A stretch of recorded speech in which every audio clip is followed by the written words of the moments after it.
नमस्कार दोस्तों, एक बार फिर से मैं वीडियो लेकर के आया हूँ कट ऑफ के रिगार्डिंग RVNL JEN की जो कट ऑफ है वो कितनी हो सकती है। देखिए, मैंने पहले भी बताया हुआ है, इसका जो कट ऑफ रहने वाला है वो जनरल कैटेगरी के अंदर अगर हम लोग बात करें तो जनरल कैटेगरी में जो कट ऑफ जा सकता है ऑलमोस्ट, ठीक है, अप्रोक्सीमेट, ठीक है, एग्जैक्ट तो कोई नहीं बताएगा,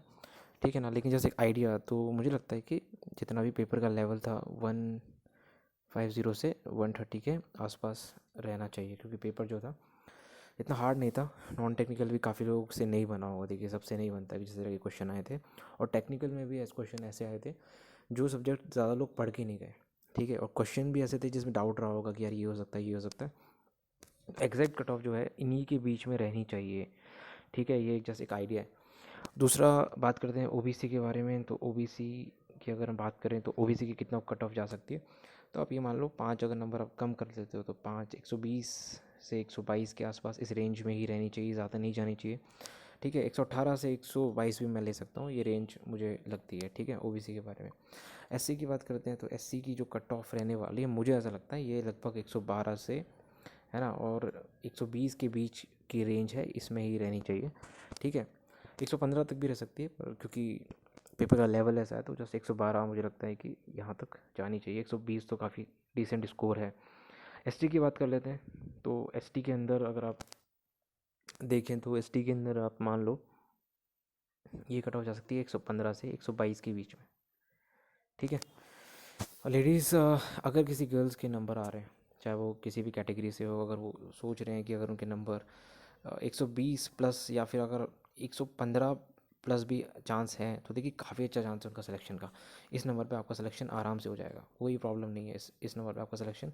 आप ले जाओगे, आराम से सिलेक्शन ले जाओगे, ठीक है, तो इसमें कोई इशू नहीं है। EWS की अगर बात करें तो EWS की जो कट ऑफ जा सकती है अगेन ज़्यादा नहीं जाएगी, बट 112 की रेंज मान लो या 120 के आसपास इस रेंज में जानी चाहिए, ठीक है। अब काफ़ी लोग ऐसा बोल रहे हैं कि अगर आप एन का देखोगे, ठीक है, एन में कितनी वैकेंसी थी, एन में लगभग 15 या 16 वैकेंसी रही होगी, ठीक है।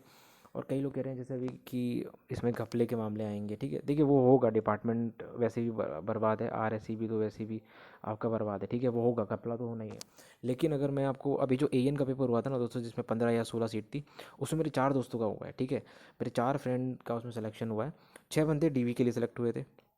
ठीक है, एन में 16 सीट थी, तो आई थिंक 30 बंदे गए थे, मुझे बताया था उन्होंने कि, और सब अच्छी अच्छी रैंक पे हैं, ऑलरेडी पहले से सेलेक्टेड है, किसी PSUs में वगैरह में काम कर रहे हैं, ठीक है, ज़्यादातर लोग। तो उन्होंने बोला कि जैसे मेरे 4 लोग दोस्त पेपर दे करके आए तो उन्होंने कहा कि हमारा हो जाएगा, ठीक है, उनको कॉन्फिडेंस है यार, उनको सब गेट लेवल के हैं, कुछ अदर एग्जाम में तैयारी कर रहे हैं, उनको कॉन्फिडेंस था, मैंने भरा नहीं था, ठीक है, पर मैंने उन लोगों से पूछा तो उन्होंने कहा कि उनका नॉन टेक भी ठीक ठाक हुआ है, और टेक्निकल तो खैर उनका आराम से उन्होंने निकाल लिया था,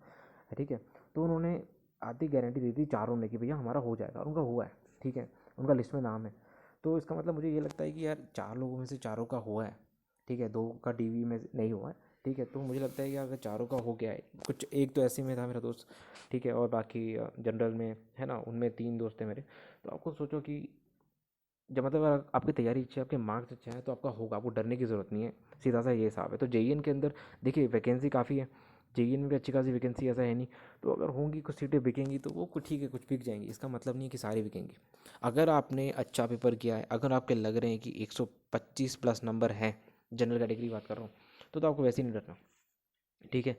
और अदर जितनी भी कैटेगरी अगर उनको लगता है उनकी 120 प्लस भी है तो बहुत सही चांस उनका बैठेगा, क्योंकि कट ऑफ कम जाने वाली है। और ये मत सोचना कि धांधलबाजी होगी, ठीक है, अब जो वो होगी तो उसका अपन कुछ कर नहीं सकते भाई, पर मुझे भी इतना नहीं पता कि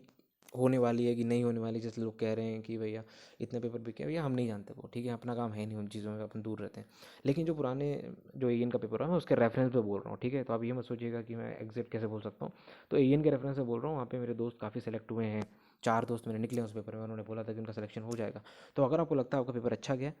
ठीक है, आपके ऑप्शन सही हैं, तो गलत नहीं होने वाले, ऐसे ऐसे कोई जानबूझ के तो ऑप्शन आपका गलत नहीं कर देगा, ठीक है। तो इतना भी पता रहता है, अगर आपका पेपर अच्छा गया, ठीक है, 130 प्लस या 125 प्लस आपको लग रहे हैं कि आ जाएंगे, तो आपको कोई नहीं रोक सकता, आपका सिलेक्शन है। 125 में तो आपको खूब 100% चांस है, 100% चांस है भैया आपका हो जाएगा, सीधी सी बात, ठीक है। तो कट ऑफ के लिए आप ज़्यादा डरिए मत, अगर इस रेंज में आप आ रहे हैं तो आप देख लीजिएगा, आपका सिलेक्शन होगा। बात करते हैं रिजल्ट के बारे में, रिजल्ट कब तक आएगा, ठीक है। तो रिजल्ट के चांसेस देखिए क्या है कि काफ़ी लोग जैसे जो सोर्सेज हैं, जो बात हो रही है, कुछ जो काम करते हैं जनरेटिंग स्टेशन पे जो है ना, एन के पोस्ट पे, तो वो कह रहे थे कि ज़्यादातर ही क्या करता है कि लास्ट ऑफ है ना दिसंबर जो है 31 को निकाल देना चाहिए। अगर नहीं निकलता तो फिर हम मान के चलो 1 से लेकर 7 तारीख के बीच बीच में जैन में आ जाएगा। ठीक है,